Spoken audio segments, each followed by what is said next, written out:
lang, random thought lang. Alam mo yung yung kasalubong natin minsan na papakilala ka na tapos sabihin, oh, ito si Claire tsaka si Marbs. Nagbebenta sila ng insurance. Tapos like, sasabihin nila, oh yeah, meron na kaming insurance, diba? Si dun sa Di masabi yung Pangalan ng insurance or kung kanino nila. kami lang ba yun, guys? Comment nga kayo kung kayo rin. Kasi like, parang nakakatakot. Di mo alam, advisor mo man lang. Pero dapat alam mo yung provider. I really hope na yung mga clients natin, alam nila na kung saan galing yung plan nila. Bakit kaya ganun?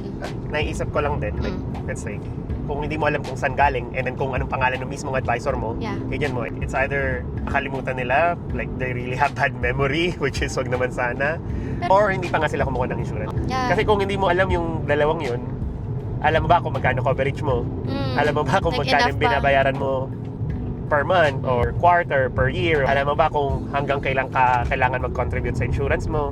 I love the clients talaga na nag-ask ng question. Feeling na ganun, na parang alam nila, parang nakaka-proud.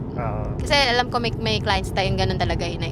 Pag pina-explain mo yung plan nila, maintindihan nila. Oo, naman. If not, they really like message us, parang ganun. Yeah. So, kung meron man ngayon na makakita nito, and meron kaming clients ni Claire, na hindi nyo fully understand or you need a review. Wala, ayaw naman namin maging hypocrite. Yeah. Pero like, I think this is like kind of ang call to action, I feel, is like, dapat kung may insurance ka na, great. Yeah. We love that for you. Keep that, whatever it is.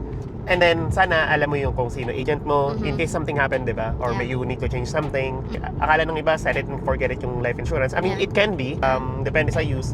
Pero like, most likely than not, dapat talaga may review once every year. You don't need to change anything every year, pero like, you should review it every year. Kasi let's say, for example, kung ang coverage mo is like 500k lang, tapos bahay mo 1 million, underinsured ka.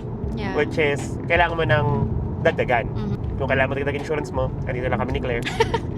Okay, kung may kilala ka advisor, message mo na sila. Yeah, Go na. that's why kahalaga talaga nakilala mo yung agent mo. So you can call them and you can tell them, hey, eto, bumili ako ng bahay. Cool. Alam ko kulang na insurance ko. Can we talk? Yeah. You should always do that. Like the life insurance agent really don't make a lot of money dun sa binibigay niya sa inyo. Pero like the value that it will give you, yung talaga nito, is like to the clients talaga. Yung clients talaga yung panalo dito. Yes. Yeah. And the families. And if you wanna know more, message us. Okay, bye. See ya!